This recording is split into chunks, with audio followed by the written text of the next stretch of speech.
नमस्कार, ये आकाशवाणी शिमला है।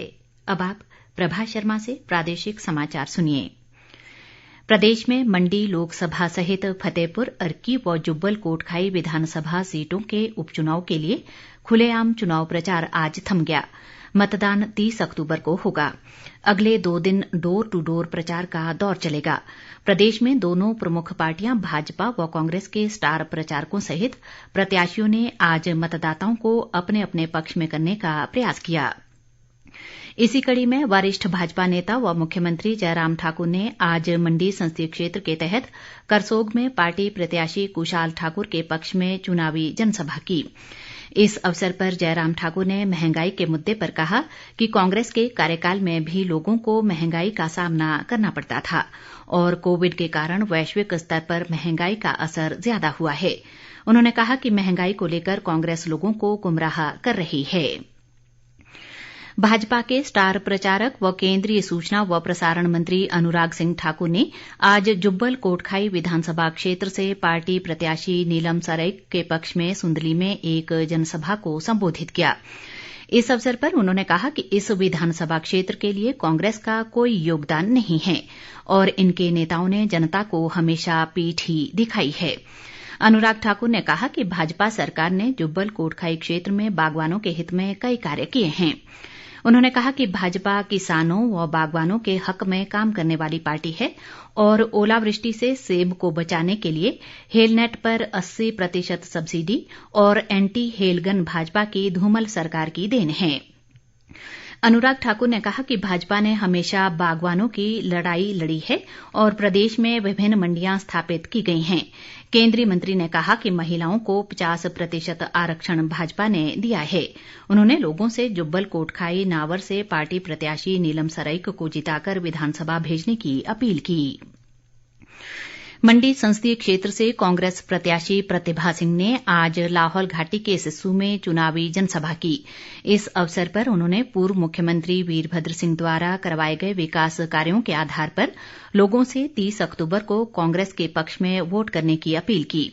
प्रतिभा सिंह ने कहा कि वीरभद्र सिंह ने ही कुल बजट का 9% जनजातीय क्षेत्रों के लिए खर्च करने की व्यवस्था की थी और उन्होंने इस बजट को कभी कम नहीं होने दिया। कुल्लू जिले के ऐतिहासिक गांव मलाणा में कल देर रात अग्निकांड की एक घटना में 16 मकान जलकर राख हो गए, जिससे करीब 150 लोग प्रभावित हुए हैं। प्रारंभिक आकलन के अनुसार इस अग्निकांड में लगभग 9 करोड़ रुपए का नुकसान हुआ है। उपायुक्त आशुतोष गर्ग ने बताया है कि आग लगने की सूचना मिलते ही अग्निशमन विभाग व पुलिस बलों को घटनास्थल के लिए रवाना किया गया।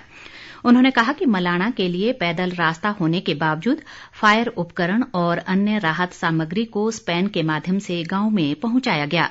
उन्होंने कहा कि प्रभावित परिवारों को फौरी राहत प्रदान की जा रही है। इस बीच प्रधानमंत्री नरेंद्र मोदी ने कुल्लू के मलाणा गांव में हुए अग्निकांड पर दुख जताया है। एक ट्वीट में उन्होंने ऐतिहासिक मलाणा गांव में हुई इस त्रासदी के सभी पीड़ित परिवारों के प्रति अपनी संवेदनाएं प्रकट की हैं। प्रधानमंत्री ने कहा कि राज्य सरकार और स्थानीय प्रशासन राहत व बचाव कार्यों में पूरी तत्परता से जुटे हैं। मुख्यमंत्री जयराम ठाकुर ने मलाणा गांव में आग लगने की घटना पर दुख व्यक्त किया है। मुख्यमंत्री ने जिला प्रशासन को घटनास्थल का दौरा कर प्रभावित परिवारों को तुरंत राहत व पुनर्वास उपलब्ध कराने के निर्देश दिए।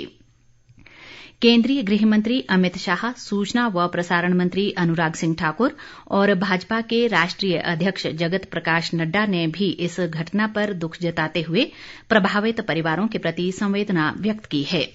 एक ट्वीट में उन्होंने कहा कि प्रदेश सरकार व भाजपा कार्यकर्ता राहत व बचाव कार्यों में जुटे हैं। मुख्य सचिव राम सुभग सिंह ने चुनाव प्रबंधों को लेकर आज किन्नौर जिला के अधिकारियों के साथ रिकांगपिओ में एक समीक्षा बैठक की। इस दौरान मुख्य निर्वाचन अधिकारी सीपाल रासू, पुलिस महानिदेशक संजय कुंडू और किन्नौर विधानसभा क्षेत्र के लिए तैनात पर्यवेक्षक सहित जिला निर्वाचन अधिकारी मौजूद रहे। बैठक में मुख्य सचिव ने भारत चुनाव आयोग द्वारा जारी दिशा निर्देशों का कड़ाई से पालन सुनिश्चित करने को कहा।